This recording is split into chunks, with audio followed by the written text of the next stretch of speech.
Metal started in 2000. It's grown quite a bit over the last 19, almost 20 years. We moved from Bloomington, Indiana, which was a very rural setting, about 35 minutes south of Indianapolis, to Greenwood, Indiana in 2015. And it's made a huge impact on our business. We used to be a $55 million a year company. We've grown to about a $90 million a year company. And one of our strategic goals is basically to get us to the new norm of $100 million annually or better. Our business model is straight line sheet metal. We have no piping, no plumbing. We are strictly a HVAC contractor, an industrial contractor, and a specialty metals contractor. And now we're venturing into modular construction, which involves multiple platforms that can be built here in this facility. Our expansion happened this past year. It's about a 55,000 square foot expansion, puts us at 160,000 square feet total here on this facility. Expansion was in a reaction to the customer. Like most things that we do in trades, it's a reaction to an owner's need and want. Owners approached us because they had shortages of labor on the job site, safety concerns, quality concerns, and all that coupled together led us to building a modular construction facility. We have the ability to build bathrooms, full bedrooms, full living quarters for colleges, lab spaces is something that we've looked into, gel cells. There's a number of different modular type construction items that lend itself to the sheet metal worker. We were able to build structural bases, metal walls. We've got very highly skilled craftspeople that can do a number of different things. This one actually is a handicap restroom on a project that we're doing right now. And what's unique about this is, at least our design, is we've built structure into not only the roof, but the wall sections that become part of the way that the end user can offload this product with two people and set it in place. About the only thing missing in this bathroom is they have a shower curtain. This is completely set up so that anybody that's perhaps in a wheelchair can be wheeled in here. This bench lifts up and is removable from the space. Grab bars are placed in, light switches are in. You're shifting construction to a manufactured setting. When it gets to the field, this entire bathroom gets set in a matter of hours, half an hour to an hour, let's say, off the truck, by two people. Done, complete, commissioned, clean, ready to be punched. We believe we can create anywhere from 8 to 12 of these a week in one assembly line. With a multiple line, which is our overall plan, is to have 2 lines. We can do basically 24 to 30 a week. In a regular residential facility, you're gonna see anywhere from 130 keys to 200 keys. In less than 6 weeks, we can have the entire system done for that size of a facility.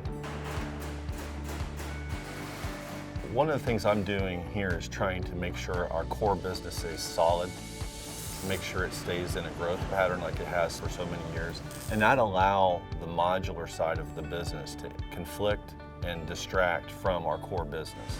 It's another business model altogether. It's not a separate company, but at the same time, I don't want it to affect day-to-day operations of our sheet metal, straight line sheet metal work. We start at 7, so I go out there and check on everybody, make sure everything's in good order, make sure our trucks got out during the day. And usually we have 1 or 2 meetings, so there's a lot that goes on throughout the day, and we've grown, and so we always have new buildings, seems like, or something technology. We're always doing better. This is our mandrel tube bender. We do a lot of handrail, specialty metal work.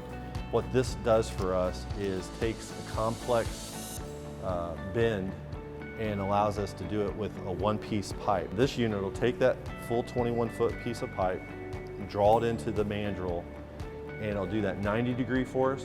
It'll roll, do the 45 on a compound miter, it'll spin, it'll go down straight, roll back, and roll that 45, and it'll all be one piece. 2 years ago, we were running plasma cutters, and now we're running lasers. So our actual volumes picked up. We were burning anywhere from 85 sheets a day, and now we're burning 125 to 130 sheets a day. That's a pretty big jump, and that's just coming with the different technology. It's a laser cutter. The cut's a lot better, it's a lot cleaner. So there's very little, really no cleanup on any of that. Press brake's the same way.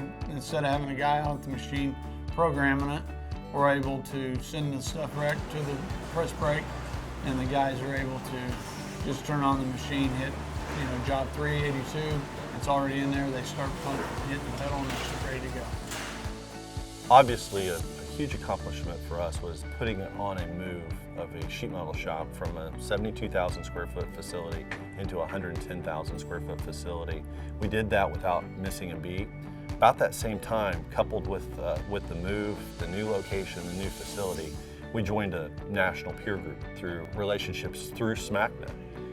That peer group's been very powerful in evolution of change here at Poynter for us. We do full SWOT analysis of each company.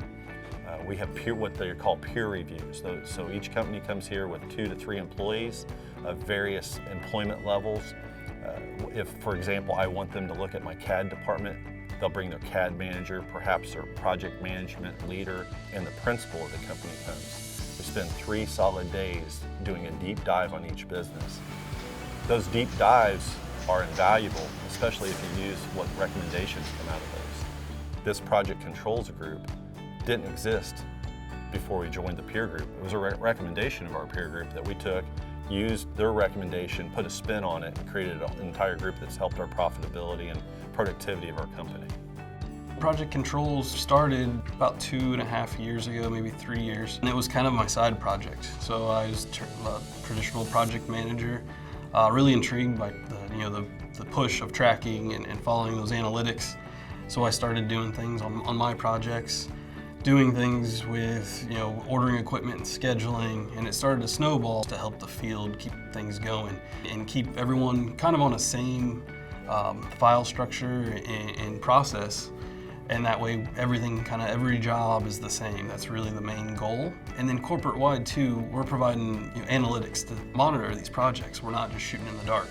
We know when we're 22.3% done with the job, and we know where our budget is, so we can kind of monitor those, identify things that are going, maybe aren't going so well earlier to make corrective actions and use the right resources when needed. We're a company that gets things done. Honestly, I would say we probably get 25% of our business just because of that. We can turn things around, and we're very customer-oriented.